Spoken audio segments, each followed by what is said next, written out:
Le 5 juillet 2024, si votre site n'est pas considéré comme responsive, Google ne l'indexera plus. Qu'est-ce que ça signifie concrètement cette nouvelle et déjà pourquoi personne n'en parle? En tout cas, je n'ai vu personne en parler, alors que c'est quand même assez important, il me semble. En fait, ce qui se passe, c'est que depuis 2016, Google fait en sorte de pousser les gens à aller vers le mobile. Ce qui est logique en soi, puisque le plus gros du trafic aujourd'hui au niveau de la navigation internet se passe sur smartphone. Pourtant, certains sites internet sont encore à l'ancienne génération et n'ont pas fait le switch ou le transfert vers du responsive ou du mobile first. C'est assez contraignant parce que quand on sait que le trafic passe principalement par smartphone, si votre site n'est pas responsive, c'est comme si vous vous amusiez à vous tirer une balle dans le pied, c'est un peu dommage. Surtout si vous voulez marcher. En gros, qu'est-ce qui se passe? C'est quoi cette nouvelle? C'est pas un titre putaclic, hein, c'est juste une vraie annonce. En fait, depuis 2016, Google essaye de faire en sorte que tout le monde passe sur le mobile pour que le trafic soit cohérent, ce soit plus facile, etc. Et la punition en fait qu'ils ont donnée, ils ont quand même mis 8 ans à l'appliquer, ce qui est quand même pas mal. Ils ont décidé que, en fait, à partir du moment où vous n'êtes pas adapté, ces 8 dernières années, vous n'avez pas fait le pas de vous adapter au mobile, c'est que c'est pas très important et c'est que ça ne vous tient pas à cœur, donc vous n'existez plus. Alors, il va certainement y avoir des petites modifications, peut-être que les robots vont faire en sorte que vous existiez toujours sur desktop, mais que vous n'apparaissiez pas sur les recherches mobiles, ce qui en soi est quand même très contraignant, c'est-à-dire que si votre site n'est pas adapté pour mobile et que vous n'apparaissez plus sur mobile, vous perdez quand même bon nombre de visiteurs. L'idée, c'est, pour faire une vidéo, c'est pourquoi? C'est juste pour vous faire chier, pour vous annoncer ça? Non, pas trop. En fait, l'idée de cette vidéo, c'est plutôt de se dire, ok, comment je peux faire pour rendre mon site responsive ou adapté, en tout cas au mobile, rapidement, facilement et à moindre coût. Et pourquoi on n'utiliserait pas l'IA en fait? Et oui, si l'IA est capable aujourd'hui de comprendre des images, de comprendre des tableaux, de nous aider au quotidien à coder, est-ce qu'elle ne peut pas nous aider sur le responsive? Alors c'est justement l'idée de cette vidéo, ça va être d'essayer de développer un outil qui va être simplement en mettant une petite URL, donc le lien vers votre site internet, de trouver une solution en analysant le site, en analysant le design, le style.css ou tous les autres styles d'ailleurs, vous proposez une solution, un petit truc en plus à rajouter sur votre site internet qui vous le rende responsive, au moins aux yeux de Google, au moins histoire que vous ne soyez pas obligé de refaire tout votre site internet. Nous sommes bien d'accord que si votre site n'est plus adapté, dans tous les cas, il serait intéressant de le refaire, mais ça peut coûter beaucoup d'argent et tout le monde n'a pas forcément les compétences pour le faire soi-même.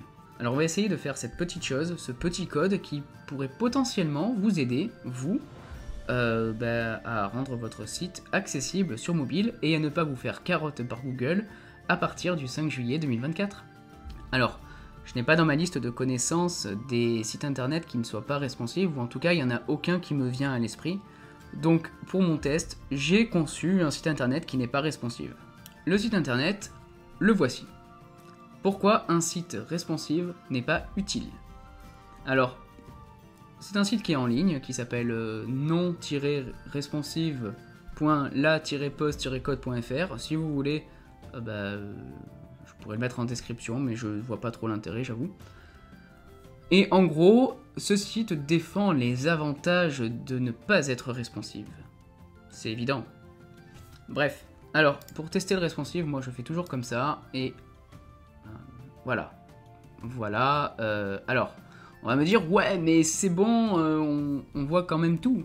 Ouais, mais alors là, si quelqu'un arrive à lire quelque chose, c'est quand même, c'est lisible, hein, on peut lire, dans un monde où la plupart, c'est chiant. Quelqu'un qui tombe sur votre site, il le voit comme ça, il reste pas dessus. Et encore, c'est pas le pire, effectivement, on aurait pu avoir la page qui juste fait disparaître le texte. Là, on a quand même du bol, on a un site qui n'est pas hyper beau, mais qui est quand même, on voit le site, quoi. Il a le mérite d'exister. Mais bon, voilà, c'est un site de test que j'ai pu développer, et l'objectif, ça va être justement de faire en sorte que en utilisant un minimum de compétences et en faisant un minimum de choses, on puisse rendre ce truc-là accessible sur mobile potentiellement. Donc, pour cela, qu'est-ce que je vais faire? Vous avez l'habitude maintenant, je vais travailler avec du PHP, du HTML, du CSS et du JavaScript. L'objectif, c'est toujours de travailler en mode MVP, donc Minimum Viable Product. L'objectif étant simplement de faire quelque chose de rapide, simple, efficace et qui fonctionne. C'est tout ce qu'on cherche. Donc là, moi, je vais partir sur du code et je reviens vers vous quand c'est fini.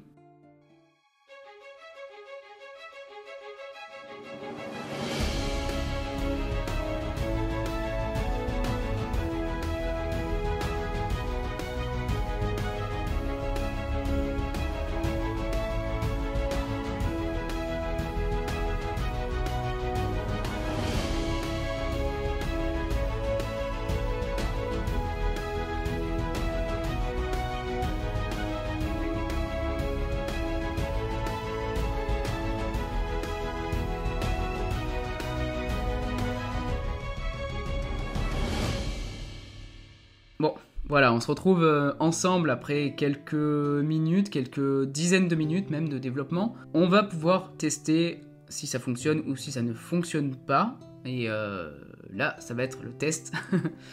Toujours inquiétant parce que quand on teste tout seul dans son coin, ça fonctionne. Et généralement, quand on teste devant les gens, ça ne marche plus.